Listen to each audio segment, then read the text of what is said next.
गढ़वा में बलदियाती इंतखाबात को लेकर सियासी सरगर्मियां तेज हो गई हैं। सिलसिले में बीजेपी के रियासती तंजीमी जनरल सेक्रेटरी करमवीर सिंह गढ़वा पहुंचे, जहां इन्होंने बीजेपी हिमायत याफ्ता उम्मीदवारों की जीत के लिए कारकुनों के साथ मीटिंग की। रहनुमाओं का कहना है कि बीजेपी तरक्की, शफाफियत और अवामी मसाइल के फौरी हल के एजेंडे के साथ मैदान में है और गढ़वा में जीत यकीनी है।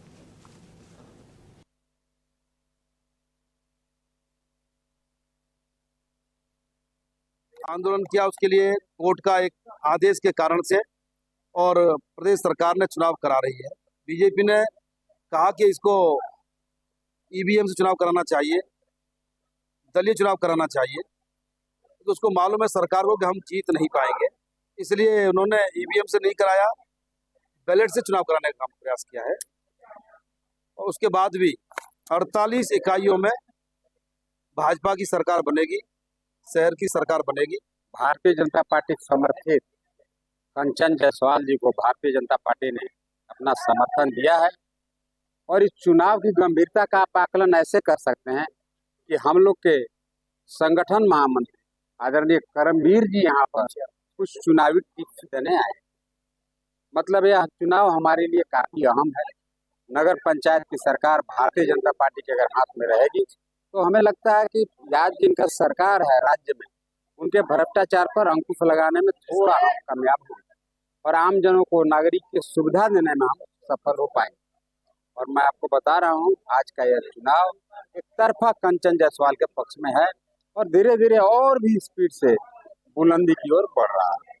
अभी आदरणीय करमवीर जी भाई साहब का भाषण आपने सुना, वक्तव्य भी उन्होंने कहा कि देखिए, इसमें जो भारतीय जनता पार्टी के उम्मीदवार या भारतीय जनता पार्टी के समर्थित उम्मीदवार कंचन जायसवाल के अलावा और भारतीय जनता पार्टी का कोई भी व्यक्ति अगर अपने को भारतीय जनता पार्टी का। जामताड़ा से इस वक्त एक बड़ी खबर सामने आ रही है, जहां समाजी इस्लाह और नशा मुक्ति की मुहिम चलाने वाले मारूफ आदिवासी रहनुमा सुरेश मुर्मू के घर पर देर रात आतिशजनी का संगीन वाकया पेश आया। बताया जाता है कि नामालूम अफराद ने मुबैना तौर पर मिट्टी का तेल छिड़क कर भारत दुश्मन आदिवासी संघ के मरकजी सदस्य सुरेश मुर्मू के घर को आग के हवाले कर दिया। इस वाक़े में लाखों रुपए के इमलाक, फर्नीचर, कपड़े, अहम दस्तावेजात और नकदी जलकर राख हो गई, जबकि गांव में खौफ हरास का माहौल है।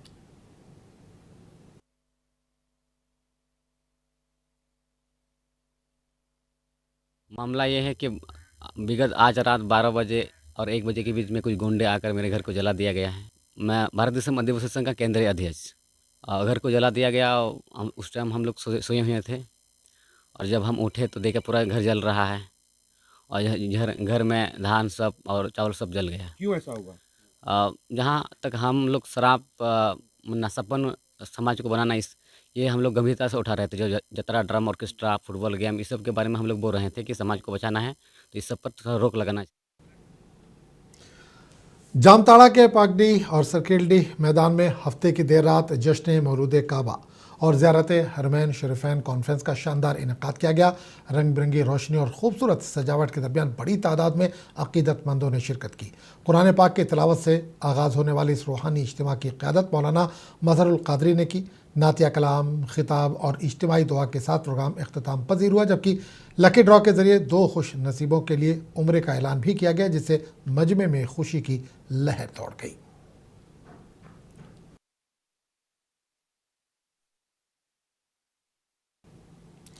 झारखंड मुक्ति मोर्चा को खैराबाद कहने वाले साबिक वजीर दुलाल भुइयां आज बाज़ाब्ता तौर पर बीजेपी में शामिल हो गए।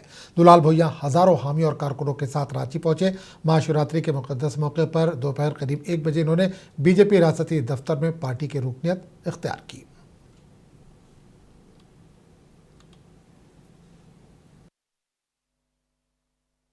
आज बहुत शुभ दिन है।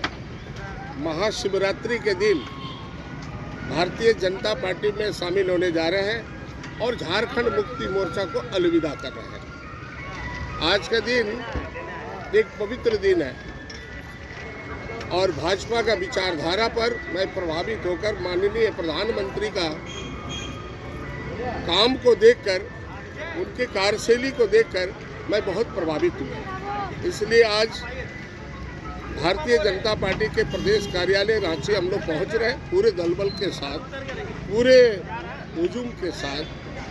अखिल भारतीय भुइयां समाज के तमाम जिले से लोग पहुंच रहे हैं हमारे झारखंड मजदूर यूनियन के और झारखंड मुक्ति मोर्चा के पुराने कार्यकर्ता, सभी लोग हम लोग वहाँ सदस्यता ग्रहण करेंगे।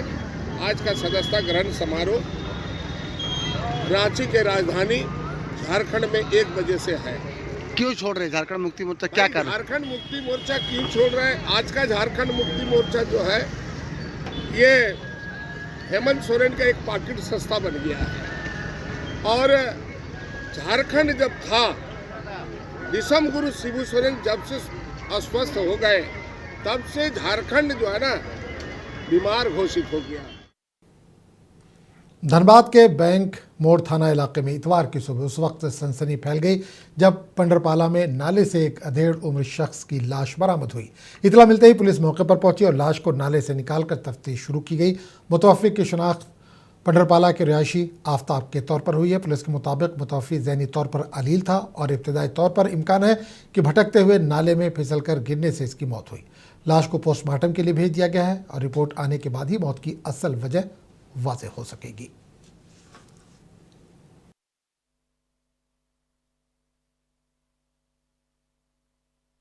ये बीमार शुरू से दिमागी थोड़ा हालत, इनको दौरा बस शिकायत था, इसके कारण से हुई। तो कभी कभी मतलब इधर उधर निकल जाते हैं। ठीक है, दौरा बचपन से माँ बाप की ही समझ है। माँ बाप जब इंतकाल कर गए तो उनको देखभाल सारा हम ही कर रहे थे।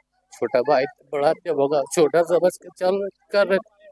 ठीक है, दिमागी हालत है। कल परसों रात से मतलब लापता हो गए, हमने खोज रहे थे। अभी मालूम चला कि यहाँ पर पड़े। ताप खान इनका नाम, उम्र इनका 45 साल के लगभग। पुराना बीमार है, बहुत पहले से बचपना से बीमार है। मैंने इनको दौरा का शिकायत शुरू से है, इसके कारण थोड़ा दिमागी हालत भी गड़बड़ा गया इनके। बहुत दिन से इलाज दिल्ली में भी कराया, बड़े भाई भी जाकर कराया। सूचना प्राप्त हुआ सुबह हम लोगों की, एक व्यक्ति यहाँ पर पराली बगान के जो नाले हैं उसमें मतलब कि डूबा हुआ है। हम लोग जब आए तो देखें कि व्यक्ति वाकई पर डूबा हुआ है।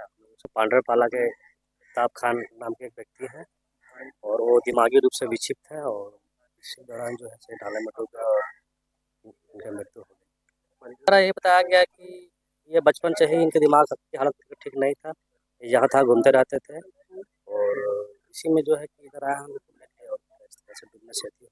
इन लोगों का कहना है कि हम लोग आगे के जो है कि बॉडी जो है हम लोग अपने साथ ले के जाएंगे और पकड़ के हम लोग कार्रवाई नहीं करना है क्योंकि